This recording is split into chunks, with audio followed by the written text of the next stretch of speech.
Dans la vidéo précédente, j'ai racheté ma propre Mini, tombée en panne sur l'autoroute. J'ai passé des jours à refaire un moteur. Je le démarre, et là, ça tourne mal.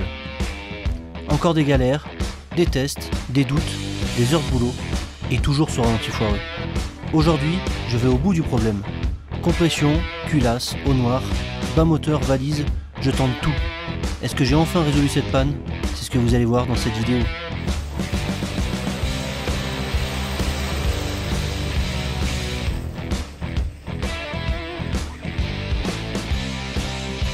De retour sur la Mini de l'enfer, je rigole, c'est un petit peu nerveux, bien sûr, je n'étais pas vraiment content du résultat.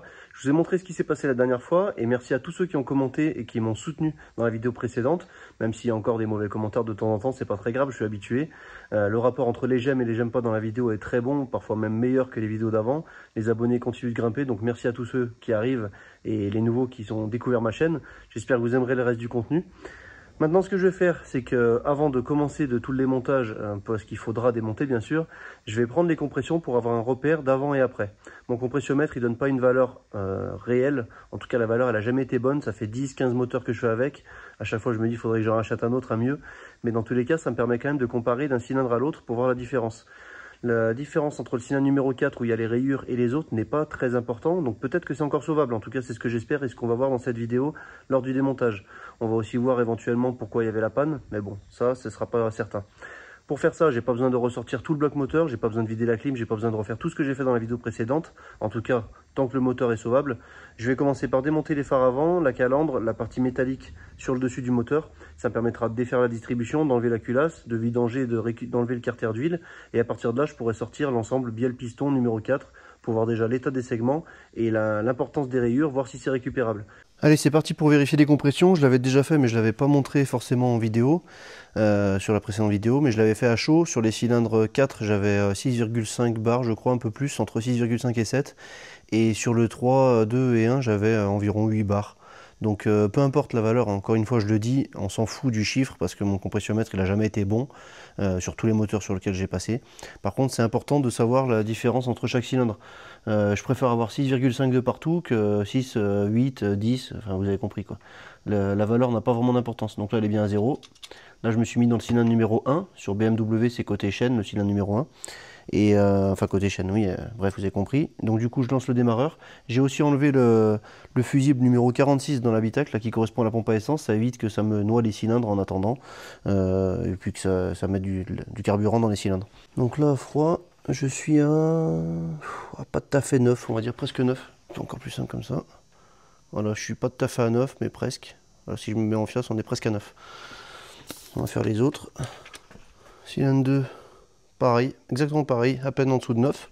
Cylindre 3, pareil, quasiment 9. Donc on est vraiment très équivalent entre les trois premiers cylindres. Donc je suis à 7,5 à peu près. Je sais pas si vous voyez, là, 7,5, entre 7 et 7,5, ouais, 6, 7,5 quand on se met en face. Donc ça fait, c'est ça, ce que je disais, ça fait environ 1,5 bar de différence avec les autres cylindres. Donc c'est pas la catastrophe, donc, ça fait environ 18% de différence. Des trois cylindres par rapport au quatrième. Alors bien sûr il faut que ça soit équilibré, donc c'est pas très bon. Là où je veux en venir, c'est que c'est peut-être pas non plus très grave. Dans tous les cas, c'est ce qu'on va voir dans cette vidéo. Je vais démonter la culasse, démonter le carter d'huile pour pouvoir sortir le cylindre piston. Donc c'est un joli bordel là, mais je vais pas démonter tout le moteur. Je vais faire ça en place. Ça m'évite de revider la clim, ça m'évite de redémonter la boîte, de sortir tout le moteur. Même si c'est un petit peu plus galère, enfin plus galère, moins accessible, c'est quand même faisable, j'avais déjà fait plusieurs fois sur ces voitures.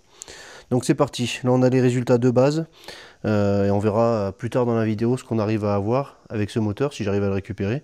Et dans le pire des cas, il faudra rechanger le moteur, mais bon, ça si je peux éviter, je voudrais bien le faire.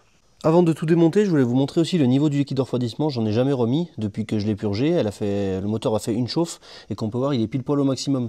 Donc tout ce qu'il y avait en trop lorsque j'ai purgé, je savais que ça allait descendre parce que pour finir, on va dire la fin de la purge. Il y en a qui m'ont demandé si je le faisais plusieurs fois avec l'outil. Non, je le fais à chaque fois qu'une fois et ça fonctionne très bien. Au pire du pire, ça descend légèrement en dessous du mini, mais il y a toujours du liquide de refroidissement dans le bocal. Donc c'est un très bon appareil pour purger et je m'en sers à chaque fois depuis que je l'ai. Donc franchement, j'en suis très content. Allez, c'est parti. Je fais le démontage, encore une fois je ne vais pas tout filmer, ça serait trop long, et on se retrouve un peu plus tard dès que c'est un peu plus avancé. Bon, c'est marrant, j'ai voulu essayer avec un petit peu d'huile dans le cylindre numéro 4, Et là, j'ai plus de 10 bars. Donc en fait, c'est pas si grave. Ça peut difficilement un segment cassé. Sinon, si c'était un segment cassé, ça ferait pas ça.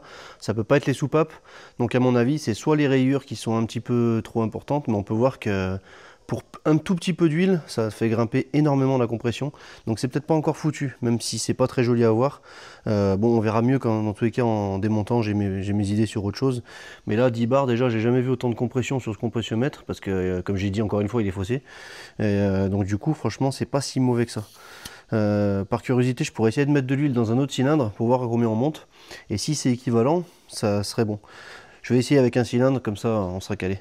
Bon, on en revient à ce que je disais. Même compression sur le cylindre 3 avec de l'huile qu'avec le cylindre 4 avec de l'huile. Donc un bien problème à cause de ces petites rayures qui sont visibles. Bon, je vais pas trop parler, on va démonter la culasse et on verra en direct, sans passer par la caméra, vraiment l'état des rayures, si c'est vraiment si grave que ça. Si je peux passer un coup d'eau au noir et récupérer un petit peu ça sera jamais neuf bien sûr. Mais si j'arrive à récupérer et avoir uniquement 0,5 bar de différence entre les cylindres, ça serait déjà nickel. Allez, c'est parti pour le démontage.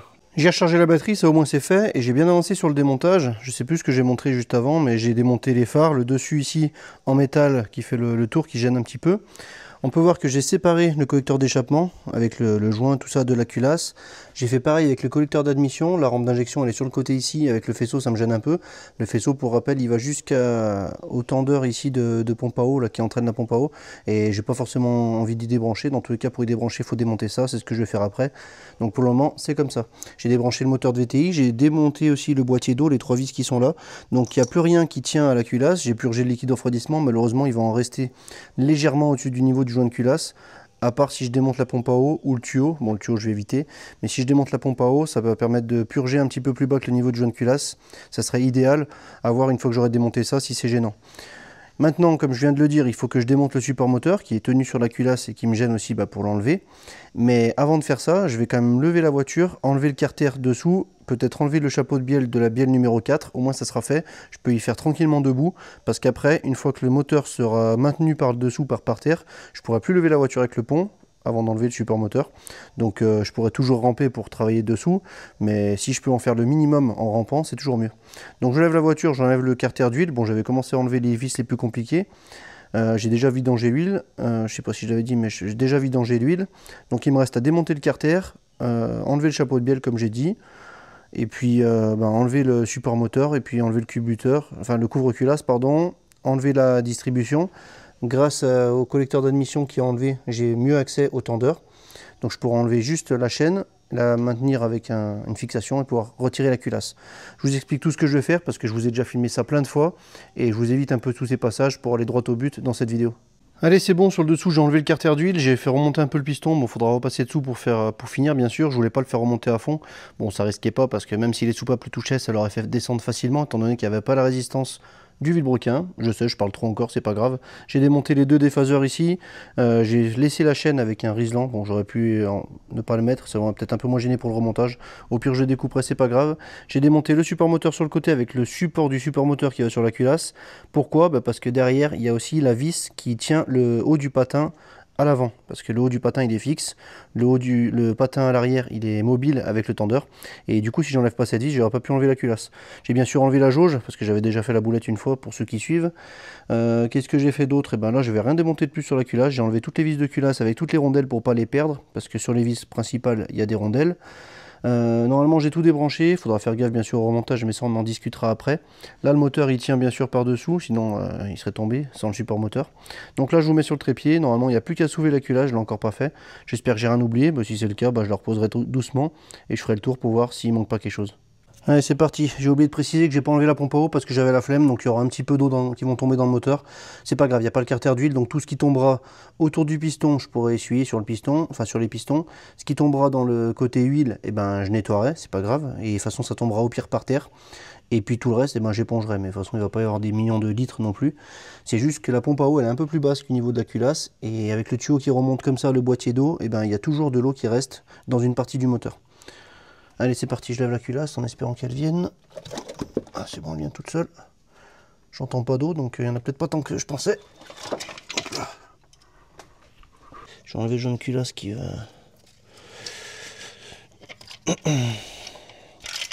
Hop. Tac, je une culasse. Donc du coup, ne vous inquiétez pas, c'est normal que le piston 1 et le piston 4 sont pas au même endroit. Bon, je vais pas le repousser, mais celui-là il est libre, je l'ai fait remonter volontairement. Je vais repousser, je vais aller dessous pour pousser ce piston pour le sortir. Et on verra bien la différence. Je sais pas si vous voyez sur la caméra, il y en a qui m'ont parlé de rayures horizontales, horizontales, non, elles sont bien inclinées, alors elles sont pas énormément inclinées bien sûr. Je vous en reparlerai certainement après parce que je vais essayer de faire un haunage dans ce cylindre. Ça ne sera pas pour supprimer les rayures, alors je ne les ai pas vues encore physiquement, je vais les voir dans pas longtemps, comme vous, mais ça ne sera pas pour supprimer les rayures dans tous les cas. C'est pour estomper et pour lisser un petit peu, pour pas qu'il y ait de tranchant et que ça fasse un petit peu plus d'étanchéité. Le but c'est de retomber à moins de 10% de différence de compression avec les autres cylindres. Bon, ça bien sûr vous verrez avant la fin de la vidéo, et moi aussi. Bon, désolé, j'ai dû vous décaler parce que ça me gênait un peu. J'ai fait tourner un peu le moteur parce qu'en fait ça me gênait pour sortir la bielle. Donc là, c'est pas les meilleures conditions de travail comme vous pouvez vous en douter, mais bon, ça m'a quand même évité de démonter tout le moteur une deuxième fois, enfin une troisième fois.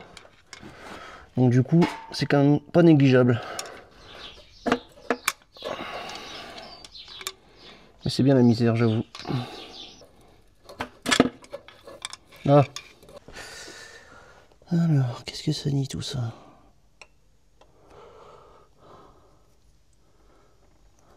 Il n'y a rien de cassé. Par contre, il y a vraiment un truc qui est marrant, je vais vous montrer tout ça tout de suite. Bon, vous avez vu, j'ai touché vraiment à peine. Je sais pas si ça se verra, mais quand on parle de tierçage de cylindres, de segments, et ben vous voyez bien que ça tourne, parce que moi je les avais très bien tiercés, j'y ai très bien pensé, et forcément ça les a mis quand même en face. Donc bon, ça n'a pas forcément d'influence, mais ça peut jouer aussi sur l'étanchéité ponctuelle, parce que ça continue de tourner. Après, est-ce que, bon, ça serait une bonne nouvelle que ça soit que ça. Vous avez certainement vu des rayures là. Ça y était déjà avant. Je sais pas si ça s'entendra, on sent vraiment rien. Et de l'autre côté du piston, pareil. Donc déjà le piston il va pas ramasser. Enfin pas plus que ce que c'était avant. Pour ceux qui veulent voir dans notre vidéo précédente, les pistons étaient déjà comme ça. Donc c'est une bonne nouvelle. Les segments ne sont pas cassés. Ils coulissent très bien dans leur gorge. Bon, comme vous avez vu, le piston, j'ai de la chance. Il n'a pas grand chose, voire rien du tout. Donc ça c'est déjà une bonne nouvelle. Maintenant, à voir le cylindre, ce que ça peut donner. Mais non, j'ai eu peur, j'ai cru que c'était sale. J'ai cru que c'était abîmé, mais c'est juste sale. Et maintenant, à voir le cylindre, ce que ça donne. Bon, allez, je vous montre un peu plus proche dès que j'ai nettoyé. Bon, voilà l'état. Rien de nouveau par rapport à ce que je vous avais montré à travers la caméra. La seule nouveauté, c'est qu'en fait, la bonne nouvelle, c'est que je sens quasiment rien à l'ongle. Alors, il n'y a que la rayure ici au milieu. Alors, je vais essayer de poser ça. Il n'y a que celle qui est ici aussi, ici, là, que je sens légèrement. Mais c'est vraiment léger, hein, honnêtement. Et les autres, je les sens pas. Donc, c'est bizarre. Enfin, je les sens pas longs, en tout cas. Ah, celle-ci un petit peu, voilà. Celle-ci en haut, mais pas plus bas, voilà, que en haut. Donc, bon, de toute façon, j'ai plus le choix maintenant. Hein. Maintenant que j'en suis là, je vais voir si j'arrive à estomper tout ça. Ce que j'arrive à voir, c'est que là, les rayures, elles montent plus haut que l'usure des segments. Donc, est-ce qu'il n'y a pas quelque chose qui est rentré dedans et qui s'est faufilé dedans, qui est resté coincé entre le piston et la chemise, enfin, au-dessus du segment? Ça c'est possible. Il faudrait, je vois jusqu'où ça descend. Ouais, parce que les rayures un petit peu plus importantes, elles descendent pas très bas. Bon, c'est pas très joli. Comme je l'ai déjà dit, ça sera pas un moteur neuf, dans un état neuf, malheureusement, maintenant c'est comme ça. Maintenant, on va voir ce qu'on arrive à récupérer. Je vais pas tricher, bien sûr, on regardera les valeurs que ça donnera. Mais là, plutôt que de trouver un autre moteur, de le préparer, de le changer, de démonter celui-là, qui est un boulot beaucoup plus important, et bien là, j'ai pris le choix d'essayer de repasser un coup de haunage. Déjà, avant de tout remonter, on verra déjà l'état du cylindre. Je verrai si j'y sens encore beaucoup à l'ongle, si ça a beaucoup estompé ou pas. Et puis ben on avisera. Donc là ce que je vais faire, c'est que je vais passer un coup de haunage rapidement, enfin rapidement, pas rapidement 2 secondes, mais je vais faire ça comme il faut, mais il faut que je le passe rapidement pour pouvoir avoir des stries bien d'angle. Allez, c'est parti, j'essaye de passer le haunage et puis on voit ce que ça donne. Bon, alors plusieurs choses. Déjà, j'ai essayé de passer du haunage, j'ai forcé, mais de toute façon ça sert à rien de forcer à l'infini. Je voulais effacer les rayures et visiblement elles partent pas du tout. Comme on peut voir, elles sont vraiment très profondes, enfin très profondes, assez profondes pour me faire chier. Donc ça sera pas bon avec ce bloc. Deuxième chose, une erreur bête, et je crois que j'ai trouvé la panne, c'est que j'ai mis mon doigt là dans le collecteur d'admission. Et voilà comment il est. Alors je sais pas si ça se verra bien. Voilà, il y a plein de débris, plein de copeaux. Oui, je ne l'ai pas nettoyé. Alors, c'est pas le cas ici. Hein. Si je fais là, c'est juste un petit peu huileux, mais bon, rien de bien grave. Et par contre, là, si je repasse un coup là avec mon autre doigt, Voilà, déjà c'est tout noir, et en plus il y a des débris, et c'est certainement ces débris qui sont allés entre le piston et le cylindre et qui m'ont tout rayé. Donc bah c'est parti comme ça, donc là j'ai plus trop le choix, il va falloir trouver un autre moteur, et bon j'en ai peut-être trouvé un, mais bon, on verra un petit peu plus tard dans la vidéo si c'est bon. Là on est sur le moteur qui a le trou dans le piston, bon la culasse est juste reposée comme ça, et je peux voir qu'ici voilà il y a plein de débris, c'est pareil, en fait j'ai fait une erreur, c'est que je pensais pas que ça pouvait remonter dans l'admission, mais en fait c'est logique, avec un trou dans le piston, bah là, dès que les soupapes d'admission étaient ouvertes, peut-être la compression des autres pistons dans le bas moteur faisait remonter de la pression, et ça refoulait dans l'admission. Juste en regardant ici de ce côté, j'aurais pu le voir, mais je suis passé à côté de ça. Ça m'a fait remonter ça dans le collecteur d'admission que j'ai pas renettoyé. En plus c'est une vraie misère à nettoyer ce collecteur d'admission. Mais voilà la cause, donc c'est bien une erreur de ma part, bon, un oubli, une erreur, malgré que j'ai tout fait le reste correctement, et ben ça m'a remis des débris dans le cylindre qui étaient déjà dans le collecteur d'admission à cause de la panne précédente. Donc ben voilà, j'ai fait une erreur, bon ça arrive, hein, je pense que ça peut arriver à tout le monde. Maintenant, il ne faut plus qu'à trouver un autre moteur et ne pas refaire cette boulette. Bon allez, on est le lendemain, j'ai déjà acheté un moteur ce matin, je suis allé le chercher, donc je vous le montre juste après, mais bien sûr juste avant, il faut que je fasse un peu de place. Il faut que je redémonte encore toute la face avant, je vais revider la clim pour faire ça comme il faut, et je vais refaire le changement. La culasse que je viens de démonter, je vais la garder, bien sûr, je l'ai déjà toute préparée et ça me fera économiser énormément de temps. Là j'ai juste acheté un bas moteur, il y a une petite différence, c'est un N16, enfin équivalent N16 parce que ça vient d'une Peugeot, plutôt qu'un N12, mais je vous en reparlerai un petit peu après par rapport aux différences. Je démonte tout ça, je vous ai déjà montré ça plein de fois. Je vais remettre juste 2 vis de culasse, enfin des vieilles, aux extrémités comme ça pour pouvoir tenir le moteur sans la culasse. Ça sera plus simple que de remettre la culasse et de risquer de l'abîmer ou quoi que ce soit. Je préfère la laisser de côté pour sortir tout le reste. Je vais bien sûr nettoyer le collecteur d'admission, mais bon, ça je vous montrerai juste après quand ça sera tout démonté. Voilà où j'en suis, je vous ai épargné pas mal de travail parce que bon, je vous ai déjà montré la dernière fois et les fois d'avant aussi. Donc ce que j'ai fait, c'est que j'ai quand même remis la culasse qui était morte de l'ancien moteur, juste avec 2 vis uniquement pour pouvoir remettre le support moteur, enfin au moins le reposer, qui tienne par lui-même pour pouvoir enlever tout ce qu'il y avait dessous. Parce que j'avais pas envie de ramper pour enlever les cardans, le support cardan, le support moteur inférieur, le plus du démarrage, j'en ai profité pour l'enlever par en dessous, les branchements qui y a en dessous, le récepteur d'embrayage, enfin bref, il y avait beaucoup de choses qui étaient sur le dessous. Et avec mon cric pneumatique, je ne pouvais pas lever la voiture avec le pont, sinon le moteur serait resté en bas. Ça m'aurait abîmé les autres supermoteurs. Bref, là j'ai tout défait. Les supermoteurs, ils sont dévissés. Il n'y a plus rien qui tient le moteur à part la grue, mis à part qu'elle est en place parce qu'il y a des difficultés de chaque côté. Donc là je vais retirer le moteur. Il ne reste pas grand chose. La culasse qui est morte dessus, les pièces qui sont à moitié démontées, mais normalement j'ai tout défait. Il manque juste l'arrivée d'essence ici à défaire et ça sera bon normalement, à moins que j'ai oublié quelque chose, mais je le verrai vite en tirant le moteur. Allez, c'est parti pour retirer le moteur de la voiture et puis après passer à la suite. Allez, cette fois-ci, si tout va bien, je vous évite de faire un time-lapse. Donc là, encore une fois, je profite de mon équilibrateur de charge pour incliner le moteur, sortir la tige filetée de ce côté et le lever de l'autre côté. Donc là, normalement, c'est bon, il est séparé de la voiture. Je vais le tirer un peu. On va voir s'il y a quelque chose qui reste derrière. Normalement, j'ai enlevé les durites de chauffage, j'ai tout enlevé. Voilà, c'est bon. Ça, c'est tout enlevé, donc c'est impeccable. Je vois rien qui gêne, juste là-bas qu'est-ce qui coule? C'est liquide de refroidissement, c'est rien. Juste ici, voilà le truc, c'est bon. Donc là je vais tirer et faire attention au truc de clim.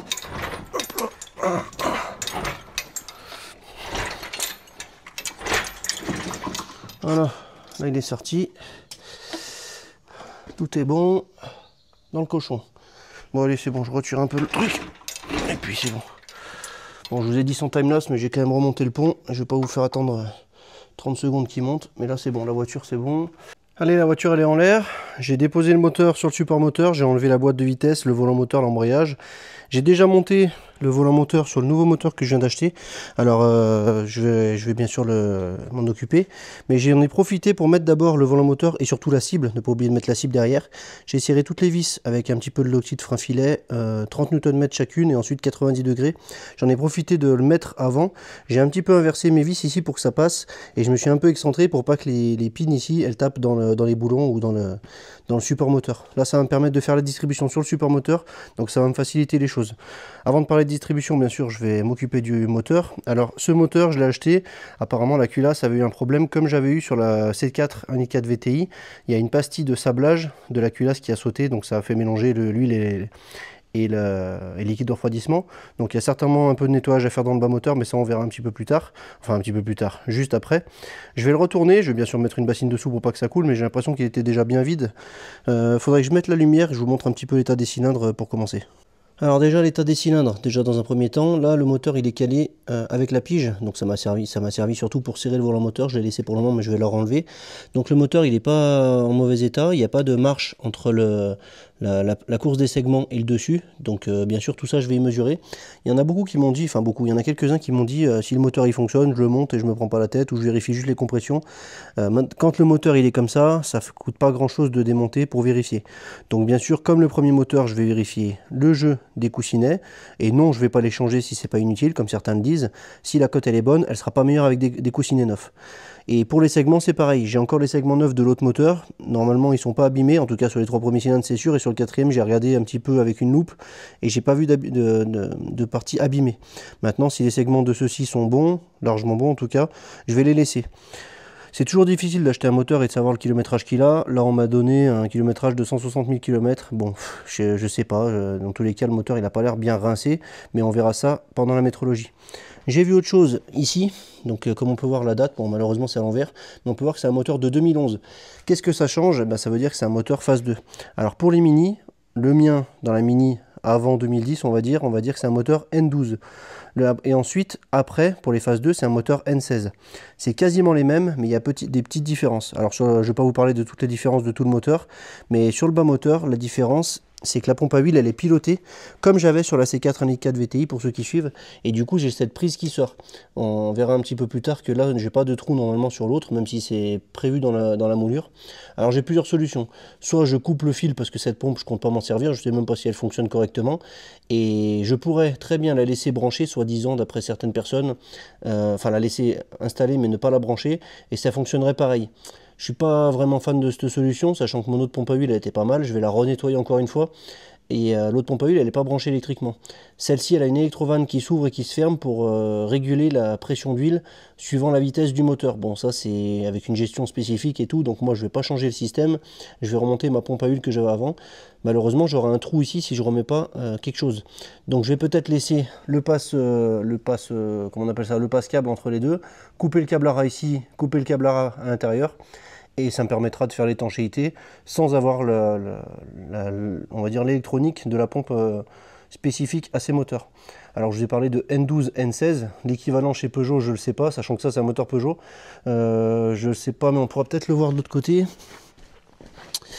Alors là normalement il y a écrit le code, voilà. Donc là PSA 5F01, je ne sais pas si vous voyez, et à mon avis sur l'autre ça ne doit pas être le même chiffre. Je ne sais pas si on verra tout de suite parce qu'il y a... Si on verra. Donc là sur l'autre c'est PSA 5FW. Alors honnêtement je sais pas trop. Ça correspond à un EP6, EP3C, EP3, je sais pas. Mais dans tous les cas c'est pas parfaitement les mêmes moteurs. Là si je vous remets de l'autre côté, on peut voir que le trou je l'ai pas. Enfin il est moulé mais il est pas percé.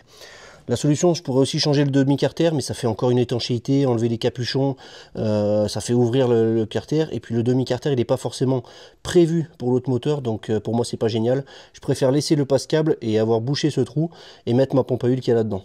J'ai assez parlé, j'avance un petit peu, je vais transférer les pièces de l'un vers l'autre, et dès que c'est intéressant, je vous filme tout ça. Voilà, ça se confirme bien ce qu'il me disait. Il y a bien le problème, enfin il y avait bien eu le problème de mélange d'huile avec le liquide de refroidissement, ce qui fait de la mayonnaise un petit peu de partout. Bon, il n'y en a pas des masses par rapport à la vidéo de la C4. Vous irez voir si ça vous intéresse, mais c'était vraiment un vrai chantier quand j'ai fait ça. C'est quasiment le même moteur, sauf que le 1,4 litre, il a certaines différences. La course du vilebrequin, les bielles, la forme des pistons, et puis certainement d'autres choses. Le bloc, ça reste le même, mais il y a quand même les alaisages pareils, mais quand même des différences. Comme je disais, la pompe à huile, elle a une électrovanne ici qui est branchée. C'est pour ça qu'il y a le câble qui sort. Donc moi, ce que je disais, c'est que je vais couper là, je vais couper là.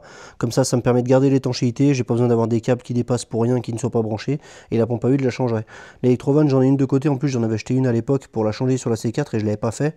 Donc au pire du pire, j'aurai toujours cette pompe à huile avec une nouvelle électrovanne si j'en ai besoin pour une autre voiture ou pour la revendre ou je sais pas. Bien sûr, il faudra la nettoyer pour enlever toute cette mayonnaise, mais je vais pas la réutiliser dans ce moteur. À l'intérieur du carter, on peut voir que c'est bien abîmé, enfin que c'est bien dégueulasse aussi. Les vis, à mon avis, elles avaient jamais été démontées et le carter n'a pas été démonté depuis que ça a été en panne. Comment je le sais? Parce qu'il était encore collé à la patte et s'il avait été démonté, j'aurais pu l'enlever plus facilement. Ça on s'en fout, c'est juste par curiosité. Je suis pas sûr que ce moteur il avait beaucoup de kilomètres honnêtement, peut-être même pas 160 000, mais bon, on va vite le voir avec l'état des segments. Je vais retirer un ensemble piston bielle, certainement numéro 4, parce que c'est le plus accessible sans tout démonter, même si je pense que je vais quand même bien démonter pour tout nettoyer. Je vais mesurer déjà le jeu à la coupe des segments, le cylindre, la taille du piston, tout ça, et aussi le plastigage des bielles pour repartir sur une bonne base, être sûr que le moteur il n'a pas 800 000 km ou qu'il n'a pas été maltraité, que les coussinets sont en bon état, ainsi de suite. Et non, je ne change pas pour rien encore une fois. Bon, j'ai sorti le piston numéro 1 avec la bielle et j'ai mis le segment coupe-feu ici pour mesurer le jeu à la coupe. Alors pour le segment coupe-feu c'est celui qui est tout en haut, il faut que j'ai un jeu entre 0,2 et 0,4. Et là je suis entre 0,45 et 0,5, donc je suis largement hors tolérance. Donc déjà le segment coupe-feu il est mort, donc c'est une bonne raison de monter les segments neufs que j'avais montés sur l'autre moteur. De toute façon ils ont tourné à peine 15 minutes sur l'autre moteur, donc c'est pas non plus très grave. Il faudra quand même que je vérifie que ceux du Synon 4 sont pas mauvais. Je vais monter quand même celui d'étanchéité pour voir la différence. Celui d'étanchéité, par expérience, il pourrait encore être bon, mais peut-être limite. C'est en général le segment coupe-feu qui mange le plus. Bon, dans tous les cas, je vais en profiter pour changer les segments. Je les avais. Là, si vraiment ils étaient bons, j'aurais rien touché. Mais là, en changeant les segments, je vais aussi passer un coup de honnage, nettoyer un petit peu les pistons, même s'ils sont pas très sales. Je vous les montrerai après. Ils sont pas rayés, rien. Enfin, pas plus que les autres, en tout cas, même moins. Et du coup, c'est quand même une semi-bonne nouvelle. Je vais changer les segments, je les ai, donc autant en profiter. Et pour les coussinets, visuellement, ils sont en très bon état. Il faudra mesurer le plastigage, mais je ferai ça juste après. Bon voilà, c'est exactement ce que je disais. Là, je viens de mettre le segment d'étanchéité. Pourtant, on voit encore bien les inscriptions. Je ne sais pas si vous verrez, on voit le top, on voit même les chiffres encore qui sont à côté. Donc, ils n'ont pas l'air très usés. Et pourtant, c'est comme je disais, ils sont bons, mais ils sont limites. Donc, la tolérance pour ceux-là, c'est entre 0,3 et 0,55. Et là, je suis entre 0,5 et 0,55. Et le 0,55, si je force légèrement, il passe presque. Donc, on est plus proche des 0,55, on est proche de la limite. Donc dans tous les cas, comme j'ai dit, je vais changer les segments. Maintenant, ce que je vais faire, c'est que je vais mesurer les cylindres en espérant que c'est pas eux qui aient ramassé. Mais je pense pas, parce que si vraiment il y avait un gros écart, là je sentirais la différence avec l'ongle entre la partie qui est pas frottée par les segments et la partie qui est juste en dessous. Je sais pas si vous voyez ce que je veux dire. Là, il y a une petite partie en haut où les segments ne vont pas jusqu'au tout en haut. Et si vraiment il y avait une marge, je le sentirais avec le doigt. Je vais quand même mesurer avec mon comparateur d'alésage. Et puis comme ça, on pourra passer la suite. Changer des segments, honnage, nettoyage des pistons et remontage de tout ça. Je viens de mesurer le premier cylindre que j'ai aussi passé en honnage. Je vais vous montrer d'ailleurs dans 2 secondes. Voilà, j'ai fait le honnage dans le cylindre numéro 1, je vais faire pareil dans les autres et ça m'a permis de pouvoir mesurer avec le honnage. Bon, franchement, le honnage, c'est pas ce qui va le plus agrandir le cylindre, voire même pas du tout, pour le peu que j'y passe. Il y en a certains qui m'ont dit que je faisais des rayures verticales. Alors là, vu comme ça, on dirait des rayures verticales, effectivement. Mais en fait, quand on se met comme ça, vous voyez très bien qu'elles sont à 45 degrés, qu'elles sont bien croisées à 45 degrés. C'est vrai qu'en fait, à chaque fois dans la vidéo, ça filme comme ça. Donc vous avez l'impression qu'elles sont verticales, enfin qu'elles sont horizontales, pardon. Et je comprends tout à fait que vous pensiez ça. Mais en fait, quand on regarde sous un autre angle, vous voyez bien que ça n'a rien à voir. Bon, je suis désolé de vous expliquer ça, c'est juste pour ceux qui m'en ont parlé. Donc pour la valeur, je suis mieux que l'autre moteur que j'avais avant, donc c'est encore mieux. J'ai environ 3 centièmes de plus grand que 77 qui est l'alésage de base. Donc maintenant je vais mesurer avec le piston. Bon, je vais pas vous en parler pendant 15 ans de tout ça, je vais continuer un petit peu de mon côté pour vous faire parler d'autres choses. Je vous l'ai déjà montré dans la vidéo précédente et ça sert à rien de rabâcher, déjà que vous me dites que je me répète souvent. Donc au moins j'aurais fait ça, je vais faire pareil sur les autres, monter les nouveaux segments et comme ça sera bon de ce côté là. Allez, je vous ai pas trop attendu, j'ai fait le honnage des 4 cylindres, j'ai mis tous les segments neufs, donc j'ai démonté sur votre moteur, je les ai remis sur ces pistons, j'ai bien sûr vérifié le jeu avant, il était parfaitement bon comme sur l'autre moteur avant, donc c'est pour ça que je ne vous ai pas filmé. Là maintenant, je suis en train de remonter les pistons bielles, enfin je les avais déjà tous remis dans les cylindres, et je suis en train de les remettre sur le vilebrequin. Et là, on peut voir que j'ai fait le plastigage sur cette bielle, donc le plastigage, il est précisément à 5 centièmes, donc je suis bon, je suis à moins de 6 centièmes. Voilà, ça fait même légèrement plus large que 5 centièmes, donc ça veut dire que c'est légèrement plus gros. Donc je suis bon, je vais faire les autres hors caméra, et puis ensuite je remonte tout. Encore une fois, je ne change pas les coussinets puisqu'ils sont bons. Si c'est pour en mettre un neuf et qu'il soit pareil, sans rayures et avec la même cote, ben pour moi ça sert à rien. Donc c'est pour ça que je le fais pas. Allez, c'est parti, je remonte les chapeaux de bielle, enfin je fais le plastigage sur les 3 autres, je remonte tout, je serre au couple. C'est aussi une petite différence sur ce moteur, c'est que les têtes de vis sont en 9 mm 12 pans, donc il faut avoir la douille, hein. Sinon sur l'autre côté c'est du E8, donc c'est du Torx femelle en 8, voilà la différence, à plus de la pompe à huile pilotée, mais que je vais changer et que j'ai coupé déjà, comme vous avez vu ici et là. Allez, c'est parti, je continue, je vous reprends plus tard. J'ai remonté les bielles, la pompe à huile et le petit carter en dessous et je vais remettre le carter qu'il y avait sur le moteur qui est tombé en panne, mais comme on peut voir il y a des petits copeaux au fond, donc je vais bien le nettoyer dans la fontaine, comme ça il sera nickel. D'ailleurs la pompe à huile j'ai bien nettoyé aussi. Je vais remonter ce carter parce que dessous il n'est pas rayé. L'autre, le moteur, quand je l'ai acheté, il devait le traîner par terre et il est rayé sous le carter, ça fait pas très bien. Donc je préfère remettre celui-là qui n'est pas déformé ni abîmé d'en dessous et garder l'autre en secours au cas où. Et voilà, le bas moteur il est terminé, enfin il est remonté. J'ai remonté le carter que j'ai tout nettoyé. L'autre qui était un petit peu plus abîmé, je l'ai remonté sur l'autre moteur, comme ça je pourrais le poser par terre. Là il va me manquer le joint ici parce que forcément je le change comme d'habitude. Je ne vais pas laisser un joint pourri, risquer que ça fuit. Donc normalement je le reçois demain. Je pourrais tranquillement avancer, remonter la culasse. La culasse je la touche pas, je la remonte telle quelle. Je pourrais remettre la distribution et puis pour le joint je pourrais le faire en dernier. En plus j'ai monté le volant moteur donc je pourrais caler la distribution si tout va bien. Mais ça c'est dans la suite de la vidéo. Allez, c'est bon, je vais retourner le moteur, je vais remettre la culasse, j'ai bien huilé ici, et je vous montre un petit peu mon haunage. Bon, je suis désolé, il n'y a pas trop de lumière, attendez. Voilà mon haunage, donc je vous le montre bien horizontalement, pour que vous puissiez voir un petit peu les stries qui sont bien à 45, de partout. Je n'ai pas hyper insisté, on voit que c'est encore un peu brillant, mais c'est pas grave, c'est surtout pour mettre un petit coup. On voit que c'est bien brillant parce que j'ai blindé d'huile comme d'habitude. Et là maintenant je vais remonter la culasse. Alors la culasse, je vous en montrerai pas bien plus parce que c'est la même chose que la vidéo précédente. Je remodifie pas de choses dessus, j'ai quasiment rien démonté, à part les vis de culasse et le joint de culasse quoi. Sinon tout ce qui est à l'intérieur, le rodage des soupapes, les joints de queue de soupape, c'est déjà tout neuf, ça n'a même pas tourné 15 minutes, donc il n'y a pas de souci de ce côté là. Là le moteur il est déjà calé, comme on peut voir les pistons ils sont tous à la même hauteur et bien orientés. Ça m'a permis de mettre la pige en dessous qui est bien installée. Donc là déjà, ça sera prêt pour le calage de la distribution. Juste après que j'ai remis la culasse. Je vous reprends une fois que la distribution elle est faite. Pas besoin de vous remontrer tout ça, je vous l'ai déjà montré plein de fois. Ça se remonte petit à petit. La culasse elle a été remontée, la distribution elle a été faite. Le couvre-culage j'ai tout remis, les bougies, les bobines, le support moteur droit. Bon la distribution comme j'ai dit c'est fait. J'ai remonté le collecteur d'échappement, le support filtre à huile avec le filtre à huile et tout. L'alternateur, le compresseur de clim. J'ai remis le tuyau aussi ici, et là j'allais être bloqué, bon j'ai remis aussi la poulie et le tendeur, j'allais être bloqué parce qu'il me manquait ce joint.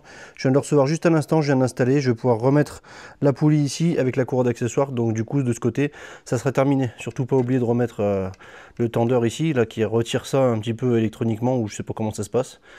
Ensuite, qu'est-ce que je vais faire? Je vais réparer la première boulette que j'ai fait sur le moteur d'avant. C'est que je vais nettoyer le collecteur d'admission qui se trouve juste là. Surtout le conduit numéro 4 avant de remonter. Parce que c'est à cause de ça que j'ai cassé le moteur. J'ai quand même vérifié dans la culasse s'il n'y avait pas des dépôts.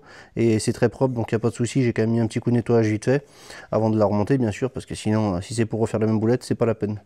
Là, il faudra que je remonte aussi le boîtier d'eau sur ça. Là. Normalement, le tuyau, là, il est encore pas cassé. Ça, j'ai un coup de chance encore une fois.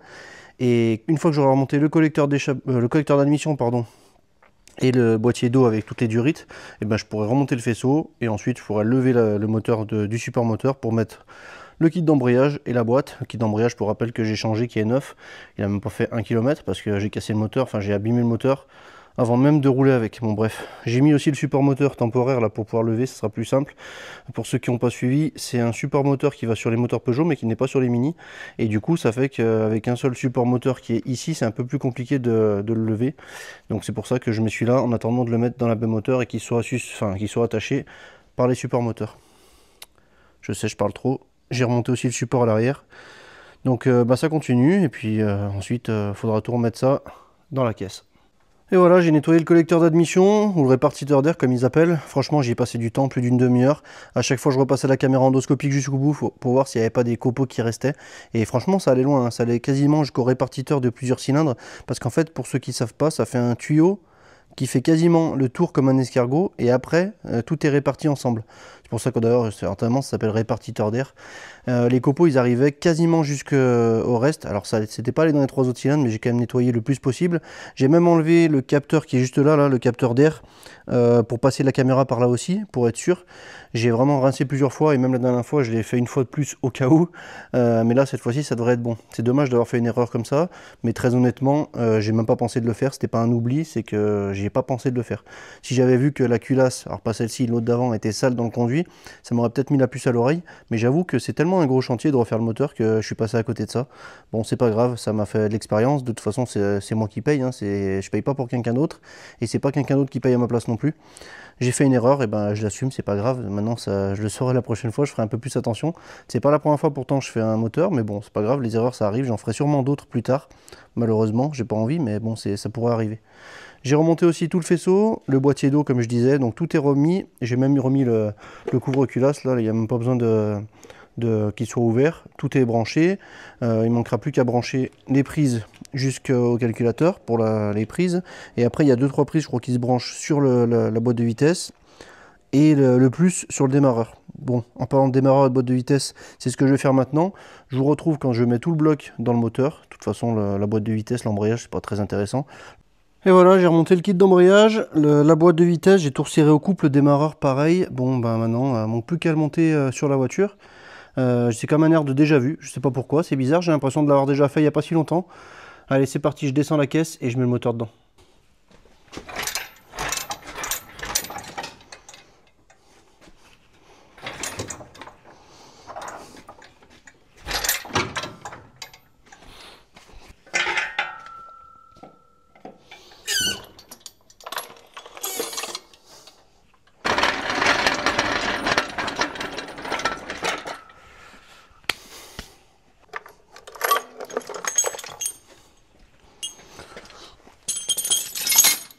Bon, depuis la dernière séquence, j'ai bien avancé. Comme vous avez vu, j'ai tout remonté la face avant. J'ai repurgé le liquide de refroidissement avec mon outil. Encore une fois, je vous mettrai en commentaire si ça vous intéresse. Franchement, super bien. Cette fois-ci, ça ne m'a pas fait dépasser le maxi. Donc, à mon avis, ça va redescendre un petit peu. Peut-être que je remettrai un petit peu à la main. Mais dans tous les cas, je suis quasiment au maxi dans le liquide de refroidissement. Quand ça va faire une première chauffe, ça va redescendre un petit peu après. Il faudra juste faire la pointe. Mais franchement, super outil. J'en suis super content. Bon, je le dis à chaque fois. Cet outil, en plus, je l'ai payé. Hein, on ne l'a pas envoyé. Mais j'en suis vraiment content. Si c'était à refaire, je le reprendrai aussi. J'ai remonté aussi toute la face avant, la calandre, les phares, j'ai remonté les roues, j'ai remonté les cardans, j'ai remis l'huile de boîte, j'ai remonté tout ce qu'il fallait dessous, tout rebranché, remis les boîtes air, tout ça. Il manque plus que l'huile moteur à mettre, et puis on pourra essayer de démarrer, voir si tout se passe bien. J'espère que cette fois-ci ça se passera bien, j'avoue que je suis un peu plus stressé que d'habitude. Bon, d'habitude ça ne me stresse pas les premiers redémarrages, mais bon, la dernière fois, ça m'a fait une mauvaise surprise au redémarrage. Donc j'espère que ça se passera bien. Là j'ai tout remis, j'ai remis les feux et tout. Il manquera plus que la clim aussi à remettre. Bon, c'est pas très urgent pour le moment. Je le ferai après si le premier redémarrage se passe bien. J'avais rechargé la batterie, donc normalement ça devrait bien se passer. Je range tout, je mets l'huile et puis on se retrouve pour le premier redémarrage. Allez, c'est parti. J'ai mis l'huile, il y a un peu plus que la moitié, je ferai la pointe plus tard. De toute façon, il faut que ça remplisse le filtre. Et d'ailleurs, en parlant de ça, je ne vais pas me faire avoir une deuxième fois. J'ai enlevé le fusible de la pompe à essence. Bon, j'avais déjà enlevé la dernière fois. Comme ça, ça ne pourra pas démarrer. Cette fois-ci, ça ne pourra pas démarrer. Donc, je vais vraiment profiter d'amorcer le plus longtemps possible pour l'huile. Et ensuite, je ferai le premier démarrage.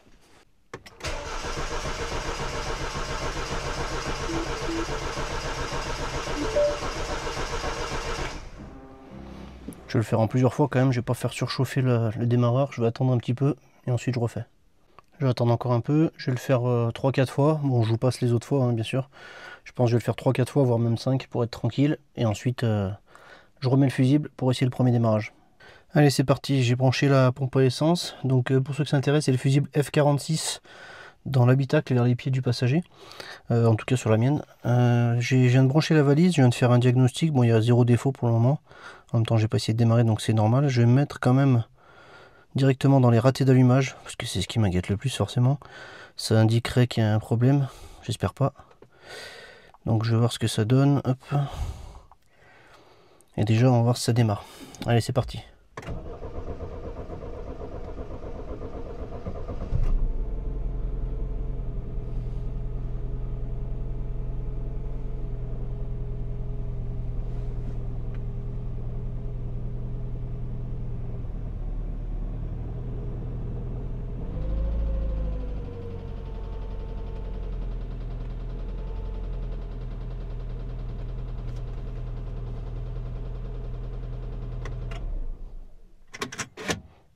Pour le moment, j'ai rien à dire. Je vais faire un petit tour, je vous reprends juste après. Bon, je vous reprends un peu plus tard, il s'est passé plusieurs choses. Pour le moment, rien de très grave, malgré que j'ai quand même encore un problème. Bon, vous imaginez bien que j'ai flippé comme pas possible quand j'entendais qu'il y avait des bruits bizarres. J'ai tout de suite coupé, je voulais pas qu'il y ait de problème. J'ai vite enlevé les bougies, j'ai vérifié les cylindres, je vous montrerai juste après. Là, c'est la deuxième fois que je passe dedans. Et heureusement, pas de rayures dans les cylindres 4, dans le cylindre 4. J'ai encore des ratés dans le cylindre 4 qui sont plus ou moins présents, ça dépend. Donc du coup, ce que j'ai fait, c'est que j'ai enlevé toutes les bougies, j'ai mesuré les compressions. Les compressions, je suis entre... Alors, faut pas faire attention aux chiffres de mon compressiomètre. J'ai toujours eu des chiffres un peu bidons, mais le principal, c'est que j'ai pas trop d'écart entre les 4 cylindres. Et j'avais entre un peu plus que 8,5, on va dire allez 8,6 en étant vraiment difficile, parce que je pense que c'était même plus, et un peu moins que 9, alors 2 cylindres un peu moins que 9, et 2 cylindres un peu plus que 8,5. Donc on va dire que allez, j'ai maximum 0,3 bar de différence de compression entre tous les cylindres. Donc il n'y a pas de problème de compression, il n'y a pas de problème de rayures. D'ailleurs, je vais vous montrer tout de suite, hein, j'ai passé la caméra dedans. Voilà, donc on voit des petites rayures ici, mais qui sont plus faibles que le haut-nage. Et c'est normal, j'ai des segments neufs, donc c'est normal que ça travaille un petit peu. Si je fais un peu le tour, vous voyez qu'ici, il n'y a rien du tout. Donc là, et puis les autres cylindres sont exactement pareils. Donc il n'y a aucune raison que ça soit à cause de ça, les ratés du cylindre 4. Ensuite, ce que j'ai fait, c'est que j'ai inversé les deux bougies, malgré qu'elles soient neuves. J'ai inversé les deux bougies du cylindre 3 et 4 et les deux bobines. Et j'ai toujours les ratés sur le cylindre 4. Et ensuite, alors je sais pas si ça s'entendra dans un peu mes démarrages, mais je crois que ça s'entendait juste avant que je coupe. D'ailleurs, c'est pas pour ça que j'ai coupé, mais j'ai entendu après, juste avant que je coupe, j'ai entendu ça. Ça commençait à claquer. Et j'ai un défaut qui est apparu, donc c'est le 287D qui correspond au Vanos d'admission. Donc pour ceux qui suivent, j'avais déjà changé et eu un problème sur le Vanos d'échappement que j'avais changé, enfin la poulie. Comment ça marche? C'est un système de pression d'huile qui est géré par les électrovannes qui sont ici et au même endroit derrière. Donc admission derrière, échappement devant, qui envoie plus ou moins d'huile dans la poulie de déphasage pour déphaser l'arbre à cam d'échappement ou d'admission. Sur ce moteur, il y a les deux qui sont déphasés. Là, j'avais un problème sur l'admission, donc celui qui est à l'arrière. Je sais ce que ça pourrait être. Et enfin, je savais ce que ça pouvait être, donc j'ai décidé de démonter la boîte à air. J'ai enlevé l'électrovanne d'admission, donc la pièce qui est la même que celle-ci, là, qui est branchée, mais de l'autre côté, c'est exactement les deux mêmes, on peut les inverser. Et en la sortant, j'ai vu un tout petit peu de copeaux dedans. Pas grand chose, mais ça suffisait pour faire chier. Et en fait, ces copeaux, j'ai l'impression que ça venait de la rectification de ma culasse. Donc j'ai encore fait une connerie. Décidément, je les cumule. Bon, c'est pas grave, le principal c'est de s'en rendre compte. Et la prochaine fois, je ferai 3 fois plus attention. Tout comme le nettoyage du collecteur d'admission que j'aurais dû faire, mais ça je vous l'ai dit déjà 10 fois dans cette vidéo. Donc j'ai nettoyé l'électrovanne, par sécurité j'ai quand même démonté celle de devant, j'avais un ou deux micro-copeaux, j'avais rien, c'est pour ça que ça déconnait plus à l'arrière, mais j'ai quand même nettoyé celle-ci aussi. Je revérifierai peut-être, pas tout de suite, mais quand elle aura un peu roulé, voir s'il n'y a pas encore des copeaux qui sont venus se mettre là-dessus. Pour ceux qui ne savent pas, sur les électrovannes, il y a une espèce de filtre métallique, j'essaierai de vous en trouver une après, je crois que j'en ai une de côté, et en fait ça retient toutes les impuretés, ça ne peut pas aller dans les poulies, et ça arrive directement du filtre à huile. Donc pour que ces copeaux que j'ai vus y passent, alors ils n'étaient pas énormes, mais ils n'étaient pas non plus minuscules. Donc à mon avis, ils n'ont pas passé le filtre à huile, ils étaient très certainement cachés dans un recoin de la culasse. C'est comme ça. Il y en a qui me l'avaient dit. Pourtant, j'ai passé énormément de temps à nettoyer cette culasse. La soufflette, nettoyer en frein, enfin j'ai tout fait. J'ai pas un bain non plus. Je l'ai pas passé dans le bain d'ultrason non plus. Mais j'ai quand même fait tout ce que je pouvais. Et bon, malheureusement, j'en ai pas fait assez. La bonne nouvelle, c'est que j'ai remonté les électrovannes, je les ai rebranchés. J'ai redémarré. Alors j'avais toujours les ratés sur le cylindre 4. Ça, je verrai après. Mais heureusement, j'avais plus le défaut 287D qui apparaissait et mes valeurs de distribution de déphasage de Vanos entre la consigne et le réel étaient cohérentes. Bon, ça varie des fois de 2-3 degrés par rapport à la consigne, mais ça revient toujours au chiffre qu'il faut. Donc j'espère que ça continuera, que ça sera bon de ce côté-là. Sinon, je redémonterai pour voir s'il n'y a pas encore des copeaux qui sont arrivés. J'espère pas. Quand les électrovannes étaient démontées, j'ai passé la caméra endoscopique pour voir si j'en voyais pas à l'intérieur, mais j'ai rien vu. Donc j'espère que ça s'arrêtera là pour ça. Maintenant, qu'est-ce que je vais faire? Bon, là, c'est très tard, mais pour vous, ça va être dans la suite de la vidéo. Ce que je vais faire, c'est que je vais inverser deux injecteurs. Il y en a certains qui m'ont dit que ça pouvait être un injecteur qui pissait trop ou qui m'avait percé le piston au départ. Alors, le piston, il n'était pas percé parce qu'il avait cramé. Même si peut-être je peux me tromper, parce que je peux faire des erreurs aussi, j'en ai fait déjà, vous avez vu, hein, j'en ai déjà fait sur ce moteur. Donc je peux encore me tromper sur ça, comme on dit, jamais 203. Ce que je vais faire, c'est que j'ai des injecteurs de côté, mais je ne sais pas vraiment lesquels fonctionnent et lesquels ne fonctionnent pas. Donc ce que je vais faire, c'est que je vais inverser les injecteurs 3 et 4, encore une fois, et voir si le problème de raté se déplace. J'espère que c'est ça, parce que honnêtement, si c'est pas ça, je vois pas ce que ça pourrait être. Les compressions, elles sont cohérentes, en tout cas, elles sont pas pires d'un cylindre à l'autre. Les bougies, elles sont neuves et je les ai inversées. Les bobines, je les ai inversées aussi, et le problème reste toujours sur le cylindre 4. À part l'injecteur, honnêtement, je vois pas ce que ça pourrait être. Donc, je vais faire ça demain pour vous, c'est dans la suite de la vidéo. Et j'en profite pour vous montrer des électrovannes démontées. Alors bon, celle-ci, comme c'est écrit HS rouge, parce que c'était une qui était morte sur la rouge. Vous voyez, il y a deux sortes différentes. Là, celle-ci, elle a des filtres métalliques de partout, et celle-ci, non, juste au milieu. Bon, peu importe, hein. Les deux fonctionnent, c'est les mêmes références, c'est juste que les constructeurs, ils ont décidé de les faire autrement. Bon, celle-ci, elle est morte, je ne saurais pas dire pourquoi, mais quand je la mesure électriquement, c'est pour ceux qui suivent, et ben, elle était foutue. C'était juste pour vous montrer comment ça fonctionne. Donc l'huile, elle arrive, alors je ne sais pas à quel endroit, et à l'intérieur, il y a un espèce de piston qui laisse passer au plus ou moins l'huile dans le circuit. C'est aussi bête que ça, c'est alimenté électriquement, et voilà à quoi ça ressemble. Donc là, c'est ici que j'avais des petits copeaux. Alors là, on verra pas, on va dire que c'est comme sur celle-ci, là, où il y a mon index, qui avait des petits copeaux comme ça se voit pas, voilà, des petits copeaux comme ça, mais on va dire qu'il y en avait 4-5 fois plus, un petit peu comme là au-dessus. Donc j'ai nettoyé ça, j'ai soufflé et tout, j'ai remonté, pour le moment ça fonctionne, j'espère que ça va continuer, mais on verra ça bien sûr dans la suite, parce que je vais pas vous laisser sur ça. Allez, on est le lendemain pour moi, je viens d'essayer de changer les injecteurs, donc j'ai inversé le 4 qui était ici, je l'ai mis au 3. On va voir si le problème se déplace. Il n'y avait pas de problème de branchement, j'ai pas l'impression que ça fuyait. Si jamais ça fonctionne encore pas comme ça, que le problème des ratés ne se déplace pas au cylindre 3, j'essaierai de pulvériser des trucs ici vers les injecteurs pour voir s'il n'y a pas une prise d'air au niveau du 4. Bon, vu que j'ai démonté, remonté plusieurs fois et que ça s'est fait sur des moteurs différents, bon la culasse c'était la même. Je sais pas. Bon, j'espère vraiment que c'est l'injecteur. Moi, j'en ai de côté, donc ça m'inquiète pas trop pour le changer. Mais si c'est pas ça, honnêtement, je sais pas trop ce que c'est. Je remonte ça, et puis on essaye de voir les ratés d'allumage, s'ils sont encore là. Allez, j'ai tout remonté. Je me suis mis directement sur les ratés d'allumage, et on va vite voir, quand je vais démarrer, si ça se déplace sur le cylindre 3, c'est une bonne nouvelle. Sinon, ben, je sais pas ce que je vais faire. Allez, c'est parti, je démarre.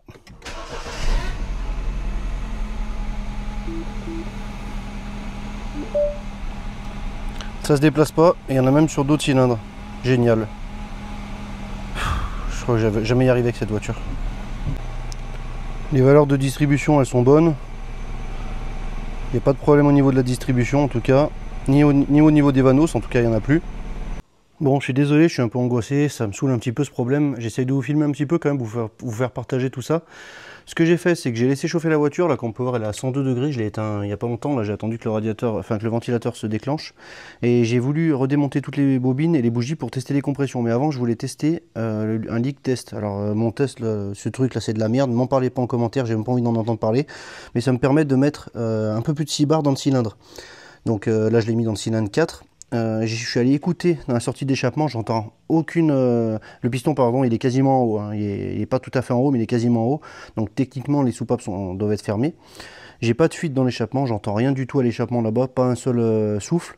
J'en entends vraiment très léger dans l'admission, mais je pense que ça doit revenir par les recyclages de vapeur d'huile, donc par ce tuyau.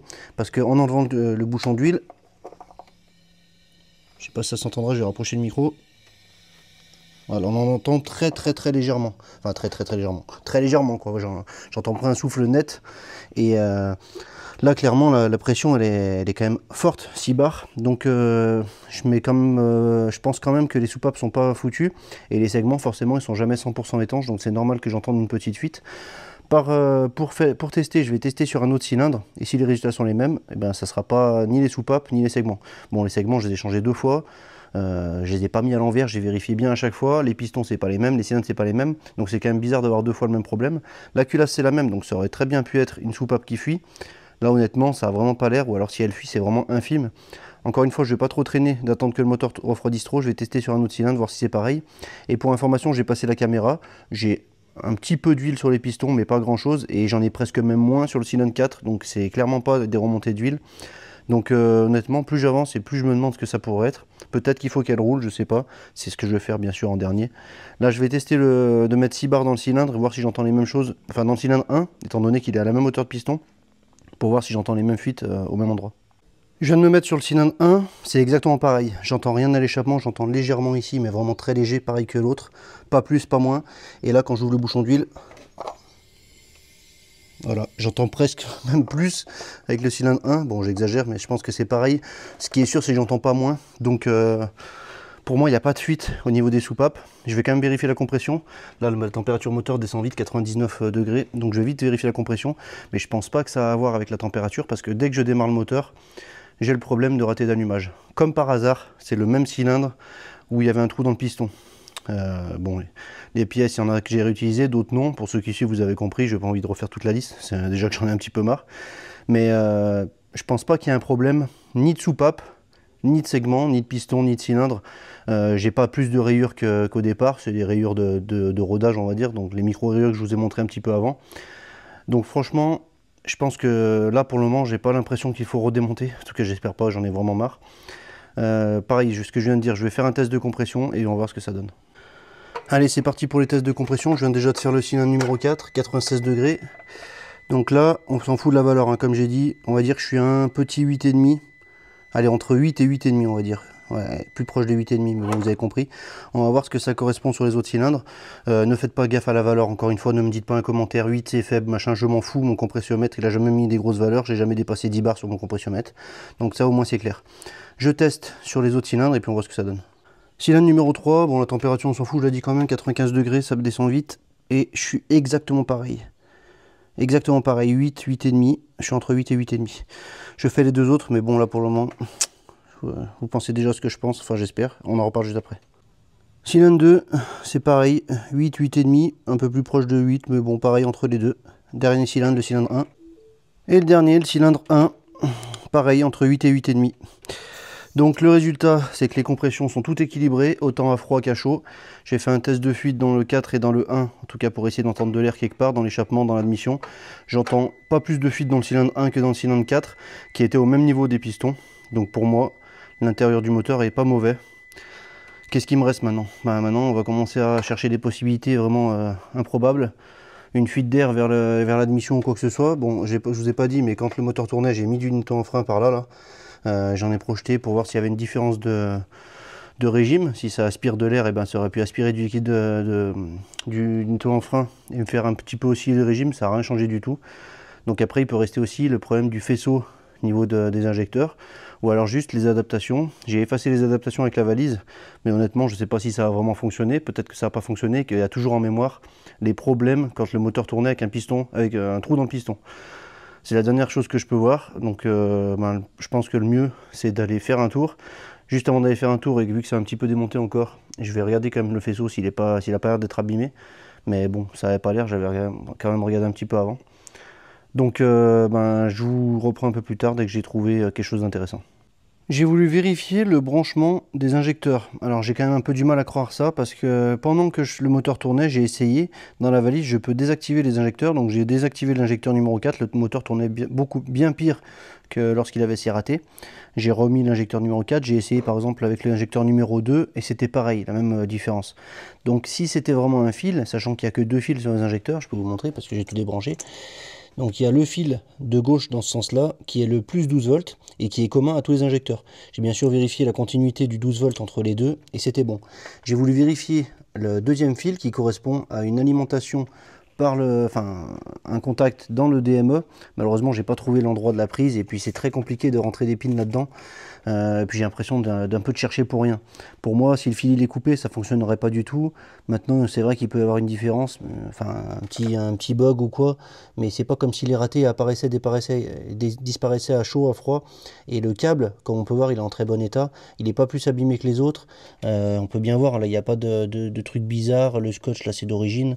On peut voir qu'il y en a ici aussi. Ça n'a pas été trafiqué. Il n'avait pas été écrasé quelque part, le faisceau. Si je suis de partout, c'est pareil. Donc j'ai quand même beaucoup de mal à croire à ça. Maintenant, comme vous avez vu, j'ai enlevé le couvre-culasse parce que j'ai des doutes. Donc le problème, il se situe uniquement sur le cylindre numéro 4. Là au point où j'en suis, je vérifie un petit peu tout. Donc j'ai décidé de démonter. Pour rappel, les arbres à cam viennent de cette culasse. Cette culasse que j'ai refaite, qui avait soi-disant un joint de culasse. Bon, il n'y a pas de joint de culasse, hein, le liquide de refroidissement il est parfaitement au bon niveau. La voiture elle a chauffé, il n'y a pas eu de surpression, il n'y a rien. Là la température elle est à 77 et on peut voir que les durites elles sont très molles. Bon, je suis désolé, ça fait pas le focus, mais vous avez compris que là il n'y a pas de joint de culasse. Donc là déjà de ce côté tout va bien. Maintenant j'ai remis aussi les arbres à cam qui allaient avec cette culasse. Mais je n'ai pas remis les culbuteurs et poussoirs de cette culasse parce que je savais qu'ils fonctionnaient sur l'autre. J'ai peut-être fait une erreur, même si visuellement j'ai regardé les culbuteurs, je voulais être sûr qu'il n'y en ait pas un qui soit cassé. S'il y en a un qui est cassé, la possibilité c'est que la soupape ne s'ouvre pas à fond. Parce que si elle restait ouverte, j'aurais un problème de compression, j'aurais un problème de fuite, bref vous avez compris. Donc le problème ça serait qu'elle ne s'ouvre pas à fond. Soit le culbuteur est cassé et ça s'ouvre pas à fond, mais visiblement c'est pas le cas. Visiblement Dans ce que je vois, il n'y a rien qui choque. Bon, c'est difficile à vous filmer, mais ça fait au moins 5 minutes que je sculpte tout. Soit il y a un problème d'arbre à cam. Sur ces moteurs, il peut arriver que les cams tournent. Alors il y a 2 cams par cylindre pour l'admission, 2 cams par cylindre pour l'échappement. Et si vraiment ça avait tourné, en général, il n'y en a pas 2 qui tournent en même temps, hein. Ça en est une qui tourne à la fois. Sachant que les arbres à cam, ceux-ci n'ont pas subi le trou dans le piston ni la casse de la soupape. C'était un moteur qui était encore en bon état, donc il n'y a pas eu de choc avec ce moteur. Donc il n'y a pas de raison que les cams elles tournent, mais on ne sait jamais. Et on peut facilement vérifier avec les 2 cams d'à côté. Alors là, pareil, en vidéo, c'est compliqué, mais j'ai vérifié pendant longtemps à l'œil. Donc dans tous les cas, ces 3 cylindres ne sont pas vraiment problématiques. Mais admettons, si les cams avaient tourné sur le cylindre 4, eh ben, ça pourrait créer un décalage d'admission ou d'échappement sur le cylindre 4 et donc créer des ratés. Je vais continuer de vérifier, je vais comparer avec un arbre à cam que j'ai, d'autres arbres à cam que j'ai à côté, pour voir si vraiment les cams ont l'air désorientés ou quoi. Mais dans tous les cas, les 2 cams d'admission et les 2 cams d'échappement sont parfaitement au même niveau. Donc à moins qu'elles aient tourné les deux en même temps, ça me paraît quand même bizarre. Je vais faire tourner le moteur et si je vois quelque chose d'autre qui cloche, je vous en reparle. Bon, j'ai beau chercher un problème dans tous les sens. Alors je suis désolé si je me répète encore, hein. Moi je fais la vidéo sur plusieurs temps. Si je me répète, bah, dites-le en commentaire, ça vous fait plaisir. Moi ça me fera monter la vidéo, c'est pas grave. Oui, je me répète, et ben c'est comme ça. Donc du coup, mécaniquement, je vois pas de problème. Je vois vraiment pas de problème. J'ai passé une clé dessous pour faire tourner le moteur avec le vilebrequin, voir si sur certains points ça faisait des trucs bizarres ou quoi. Mais il n'y a rien de bizarre. J'ai essayé de voir si les cams étaient tordus. J'ai encore 2 autres jeux d'arbre à cam, parce qu'à force de faire des moteurs comme ça, bah, j'ai des pièces. Et franchement, j'ai pris des points de repère. Il n'y a aucune cam qui est décalée. Bon, je me suis concentré principalement sur le cylindre 4, parce que les autres n'ont pas de problème apparemment. Donc mécaniquement, entre les compressions qui sont bonnes, entre le test de fuite qui est identique, voire même mieux que dans les autres cylindres, qu'il n'y a pas d'huile, qu'il n'y a pas de rayures, qu'il n'y a pas de trucs bizarres. J'ai changé les injecteurs, j'ai interverti les injecteurs entre le cylindre 3 et 4. J'ai interverti les bougies, j'ai interverti les bobines. Et après, indépendamment dans chaque cylindre, à part les bobines, les bougies, les injecteurs et éventuellement les cams qui sont décalés, ou un poussoir qui déconne, ou un problème dans un cylindre, il n'y a rien qui peut être uniquement sur le cylindre 4. Ou alors je passe à côté de quelque chose. Il me resterait des fils éventuellement à mesurer, comme j'ai dit juste avant, mais j'y arrive pas, je sais pas faire, et je vais pas perdre du temps là-dessus. Dernière chose que je vais essayer, prochaine chose que je vais essayer en tout cas, c'est rouler avec la voiture. Bizarrement, moi personnellement à la base j'aurais tendance à dire que c'est pas en roulant avec une voiture qu'elle se répare toute seule. Malgré tout, peut-être que les adaptations, effacer les adaptations sur la valise Icarsoft, peut-être que ça marche pas tant que ça, ou que ça marche pas du tout, et que les problèmes qui ont été stockés dans le DME, donc le DME c'est le calculateur sur les BMW, peut-être que le problème est encore là, et que le réglage de richesse, par exemple, avec un trou dans le piston, bah forcément il a changé, et qu'il est toujours le même tant que la voiture n'a pas roulé un petit peu, c'est pas remis d'aplomb. Il y a des cas où on peut débrancher la batterie. La batterie a déjà été débranchée plusieurs jours, 2 fois, entre le panne et maintenant. Donc j'ai un peu du mal à croire qu'aujourd'hui ça changera quelque chose. J'ai essayé d'effacer les adaptations avec ça. J'ai réinitialisé aussi le moteur VTI là. Tout allait bien. J'ai pas réinitialisé les Vanos parce que les valeurs sont correctes et sont dans la norme et j'ai pas de défaut là-dessus. J'en avais, comme je vous ai dit, mais j'en ai plus. Donc pour moi, le seul truc qui reste à faire, c'est rouler un petit peu avec, voir si ça change quelque chose, si les lambda se réajustent par rapport au temps d'injection ou à période d'allumage, je sais pas. Le moteur, je l'ai démarré plusieurs fois depuis qu'il a redémarré. L'état s'est pas empiré, les compressions ne se sont pas empirées. Donc mis à part ces ratés d'allumage qui sont chiants, je ne préférais pas les avoir, eh ben, je vais quand même prendre le risque de rouler un petit peu avec, déjà faire un petit tour dans un premier temps pour commencer, et puis peut-être un petit peu plus long pour habituer le moteur à cette nouvelle configuration. Je vous reprends, ça fait quelques heures que je roule avec. Bon, j'ai fait 58 km,7. Là, le petit triangle, c'est pas un défaut, c'est la pile de la clé. Alors, je sais pas pourquoi ça s'est allumé après. Peut-être que quand je vais recouper, redémarrer, parce que j'ai roulé entre temps, ça va s'enlever. Mais bon, je peux vous le montrer. De toute façon, ça ne coûte rien de vous montrer ça. Donc, cette info. Voilà. Et quand je vais dans Chèque Info, ça me dit toutes les erreurs qui sont notées. Donc, voilà, c'est la pile de la clé. Et si j'appuie dessus, il n'y a rien d'autre. Voilà, il n'y a que la pile de la clé. Bon, c'est pas très grave. Tout ça pour dire que j'ai plus de défauts. Il n'y a plus de défauts au moteur. Par contre, je sais pas si vous entendrez, mais le ralenti, il est un petit peu instable. J'ai des ratés un petit peu. Bon, bref, c'est pas très grave. La voiture, là, je viens de rentrer. Hein, elle chauffe pas. 80 degrés, donc nickel. Tout se passe bien. J'ai pas revérifié les niveaux, mais je vérifierai juste après. Et bien sûr, j'ai toujours les ratés. Alors, je vais vous expliquer qu'en fait, tout à l'heure, quand je suis parti, c'était une catastrophe. J'avais dératé cylindre 4 énormément, problème d'injection cylindre 3, la voiture, elle déconnait à fond. J'arrivais à peine à monter la côte devant chez moi. Franchement, j'étais en panique, voyant le moteur qui s'allumait, grosse perte de puissance. Finalement, j'ai réussi à faire un petit tour, je l'ai coupé, je l'ai redémarré, elle allait un peu mieux, mais vite fait. J'avais quasiment plus d'essence. Là, j'étais en rouge, il me restait qu'une barre, ça m'affichait même pas à 30 km. Donc j'ai mis de l'essence, vous voyez, j'ai mis pas le plein, mais presque. À la station essence, je l'ai coupé. Quand je l'ai redémarré, plus de défauts, plus de voyant moteur ni rien. J'ai effacé les défauts, j'ai amené la valise. Et il n'y a plus de défauts. Maintenant, je vais vous montrer. Donc là, on peut voir les ratés qui montent à 80, des fois qui redescendent à 0. Et même quand ils sont à 0, ça. Ah bah, vous voyez, j'ai arrêté trop tôt. Je sais pas si vous avez eu le temps de voir. C'était 1, voilà. 3, 4. Des fois, ça redescend à 0, des fois, ça repart. Alors, est-ce qu'il faut plusieurs temps d'adaptation, plusieurs cycles de chauffe, de refroidissement, tout ça? Bon, bien sûr, j'aurai pas le temps de le faire dans cette vidéo. Je continuerai de faire des tests, je vais continuer de rouler avec. Demain, je pense que je vais encore rouler avec et après-demain encore aussi. Je voulais vous montrer quoi déjà? Je sais plus. Les défauts. Donc là, si je mets lire le code erreur, vous voyez, il n'y a aucun défaut. Et je vais pas tricher, hein, je vais carrément relancer un scan. Là, si je vais en arrière, donc là, non scanné. Si je mets Smart Scan, donc là, ça va tout rescanner. À partir du moment où c'est vert, pour ceux qui ne savent pas, c'est qu'il n'y a pas de défaut. Donc il y a vraiment zéro défaut. En tout cas, zéro défaut enregistré qui s'enregistre. Pas de défaut au tableau de bord non plus, à part la pile de la clé. Donc je comprends pas vraiment ce qui se passe. Peut-être qu'il faut que ça se réadapte. Au début, je sais pas si vous vous rappelez, mais les ratés, enfin au début, tout à l'heure quoi, pour vous, les ratés, ils montaient jusqu'à 200, 300 sur le cylindre 4. Et là, actuellement, bon, ils vont jusqu'à 80, 85, des fois ils redescendent à 0. Avant, ils descendaient jamais à 0. Donc peut-être qu'il faut encore des cycles d'adaptation. Dites-moi ce que vous en pensez. Je sais plus ce que je voulais vous montrer d'autre, mais bon, je pense que je vous ai à peu près tout montré. De toute façon, j'ai rien à cacher. Voilà, 3. Et pourtant, je sais pas si vous entendrez, mais ça fait encore un petit peu des ratés. Et je vais accélérer. Alors là, je vais me mettre à, voilà, à peu près, on va dire, voilà, 2500 tours à peu près, en régulé. À l'arrêt, bien sûr, je roule pas. Et si tout se passe bien comme tout à l'heure, les ratés vont disparaître complètement. Tout à l'heure, quand je roulais, j'ai eu l'occasion de regarder un peu les ratés. Donc là, je suis à combien? Voilà, 2500, j'ai du mal un peu à rester. On va dire que je suis entre 2500 et 3000 tours. Si tout se passe comme tout à l'heure, les ratés vont complètement s'enlever. Alors, je sais pas si ça va le refaire ou pas. Voilà, c'est ce que je disais.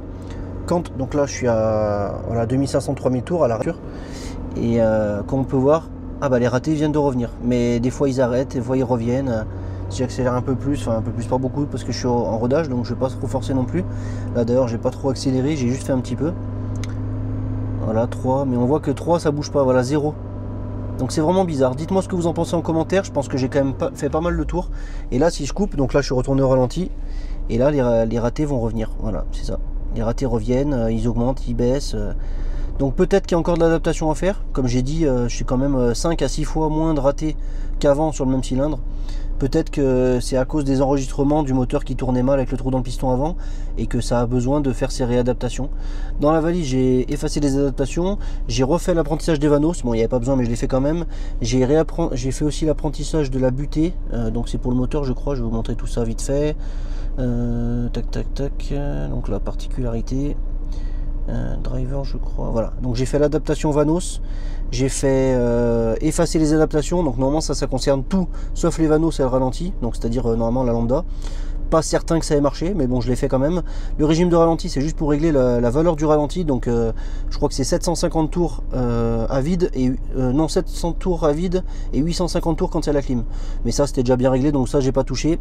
Et voilà, j'ai fait ça, apprentissage des butées Valtronic, donc ça c'est le petit moteur qui est à l'arrière de la culasse il me semble, qui contrôle le troisième arbre à cam, donc ça permet qui tourne à fond dans un sens, à fond dans l'autre, et ça permet de faire l'apprentissage des butées.